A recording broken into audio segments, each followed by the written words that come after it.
നിലമ്പൂർ നിയമസഭാ ഉപതെരഞ്ഞെടുപ്പിൽ മത്സരിക്കുമെന്ന് SDPI അഡ്വക്കേറ്റ് സാദിഖ് നടത്തോടിയാണ് പാർട്ടി സ്ഥാനാർത്ഥിയാകുകയെന്ന് SDPI സംസ്ഥാന പ്രസിഡന്റ് CPI ലത്തീഫ് വാർത്താസമ്മേളനത്തിൽ അറിയിച്ചു. മുന്നണികൾ മാറി മാറി ഭരിച്ചിട്ടും ചിലർ മണ്ഡലത്തെ കുത്തകയാക്കി വെച്ചിട്ടും നിലമ്പൂരിലെ ജനതയ്ക്ക് വികസനം ഇന്നും കിട്ടാക്കനിയാണ്. മൂന്ന് മുന്നണികളുടെയും വികസന വാഴ്ത്താരികൾ പൊള്ളയാണെന്ന് തിരിച്ചറിയാനുള്ള വിവേകം വോട്ടർമാർക്കുണ്ട്. PV അൻവറിനെ തെരഞ്ഞെടുത്തെങ്കിലും ഭരണ പങ്കാളിത്തം ഉണ്ടായിട്ടുപോലും ജനങ്ങൾക്ക് യാതൊരു പ്രയോജനവും ലഭിച്ചിട്ടില്ല. വന്യമൃഗശല്യം രൂക്ഷമായ പ്രദേശം കൂടിയാണിത്. കഴിഞ്ഞ 3 മാസത്തിനിടെ 2 ജീവനുകളാണ് വന്യജീവി ആക്രമണത്തിൽ പൊലിഞ്ഞത്. നഷ്ടപരിഹാരം പോലും പൂർണ്ണമായി നൽകിയിട്ടില്ല. വന്യമൃഗശല്യം മൂലം ജനങ്ങൾ കൃഷി ഉപേക്ഷിക്കുകയാണ്. പ്രകൃതിക്ഷോഭം, വന്യജീവി ശല്യം ഉൾപ്പെടെ ഉണ്ടായിട്ടുള്ള കൃഷിനാശത്തിന് കർഷകർക്ക് മതിയായ നഷ്ടപരിഹാരം നൽകിയിട്ടില്ലെന്നും CPI ലത്തീഫ് ചൂണ്ടിക്കാട്ടി. വാർത്താ സമ്മേളനത്തിൽ SDPI സംസ്ഥാന ജനറൽ സെക്രട്ടറി PP റഫീഖ്, സംസ്ഥാന സെക്രട്ടറി കൃഷ്ണൻ എരിഞ്ഞിക്കൽ, സംസ്ഥാന സെക്രട്ടേറിയറ്റ് അംഗം VT ഇക്രാമുൽ ഹക്ക്,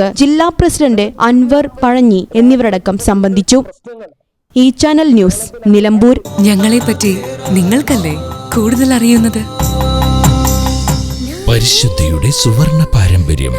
ഹയാത്ത് ഗോൾഡൻ ഡയമണ്ട്സ്, വളാഞ്ചേരി.